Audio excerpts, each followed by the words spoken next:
Lis. Surdité. C'est si bon d'avoir le sentiment d'être accueilli, de faire partie, surtout quand on a d'autres défis à relever.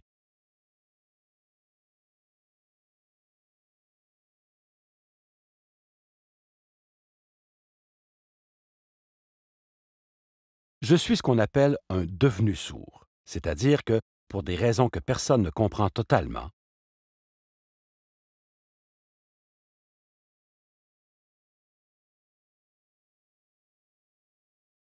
j'ai perdu l'usage de l'ouïe plus tard dans la vie. J'étais malentendant depuis la naissance. À l'adolescence et dans la vingtaine, je portais un appareil auditif, et j'ai toujours eu le don de lire sur les lèvres extrêmement bien.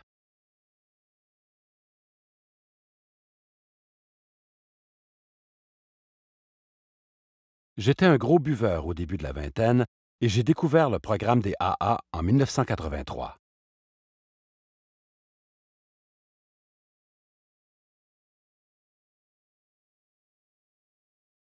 Heureusement, j'entendais bien à cette époque, car je ne suis pas certain que j'aurais aussi bien réussi à demeurer abstinent si j'avais été totalement sourd.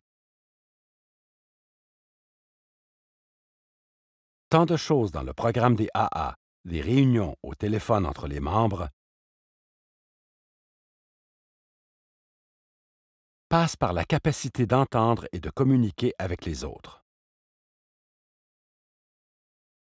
À moins d'être un très petit groupe, ma facilité à lire sur les lèvres de la personne qui parle dépend de la distance qui nous sépare.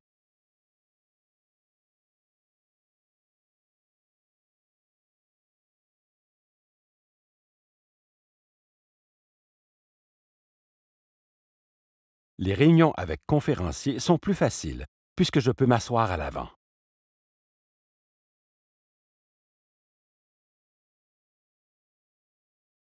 Cela aussi peut être difficile si le conférencier bouge beaucoup en parlant, s'il met la main devant sa bouche ou s'il marmonne.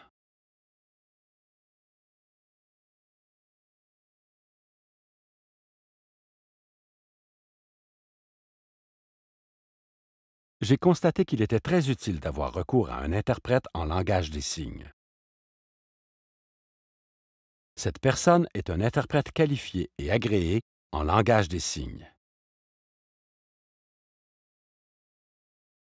C'est un professionnel rémunéré et non un membre des Alcooliques anonymes.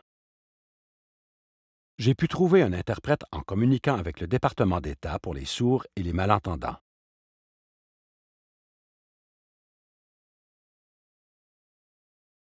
qui m'a vite assigné un interprète. Si vous me voyez ou voyez quelque autre personne sourde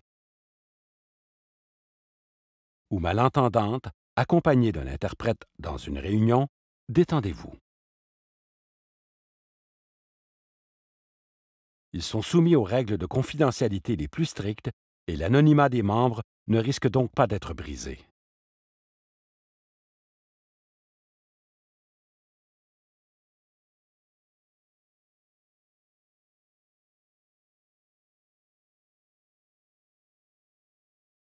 Vous pouvez me saluer et me demander comment je vais.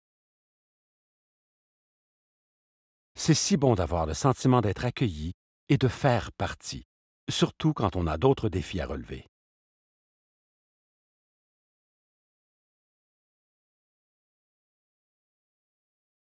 Avec l'interprète, j'ai retrouvé le plaisir d'assister aux réunions. Malheureusement, il y a des inconvénients.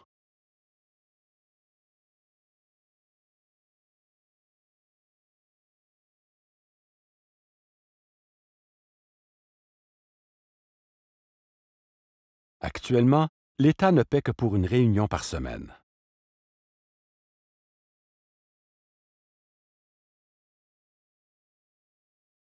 J'avais l'habitude d'être actif dans les réunions, y allant jusqu'à 7 fois par semaine au début, quand j'ai arrêté de boire.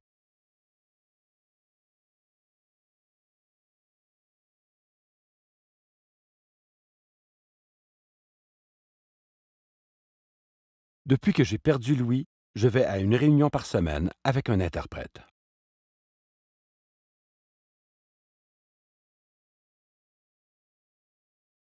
C'est ce qui fonctionne le mieux pour moi.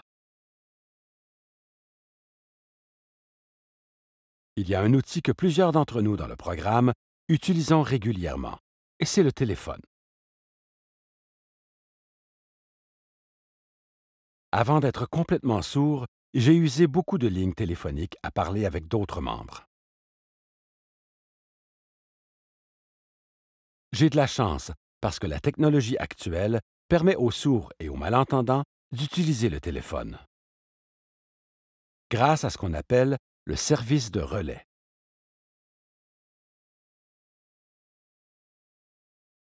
Ce n'est pas aussi rapide et facile que quand on entend l'autre personne, mais cela permet tout de même d'utiliser le téléphone.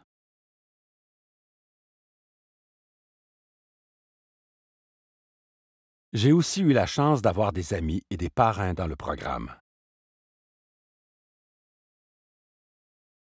qui étaient prêts à tolérer les bizarreries de ce système pour qu'on puisse se parler.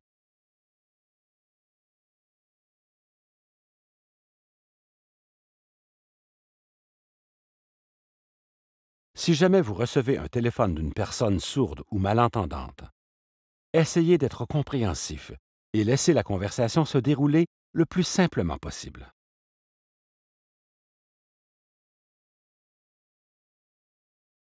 Je peux vous dire par expérience qu'il y a des moments où je suis aussi frustré au téléphone que mes amis doivent l'être.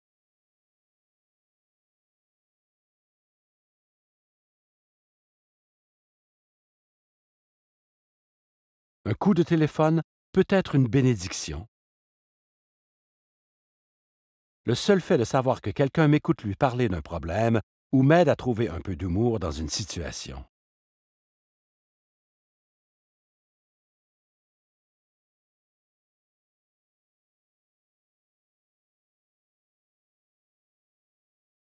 Je dois ma vie au AA. Sans ce programme, je ne serais pas vivant.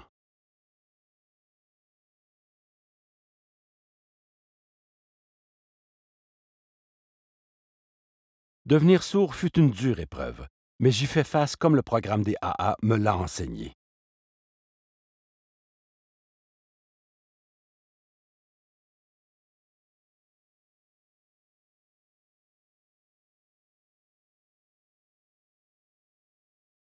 Un jour à la fois. J'en suis venu à comprendre que je peux surmonter la surdité, comme l'alcoolisme.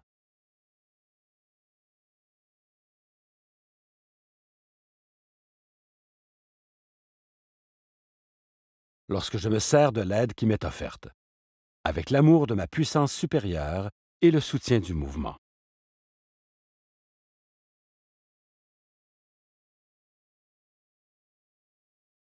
Je vais continuer de vivre le mieux possible en homme actif, abstinent et sourd.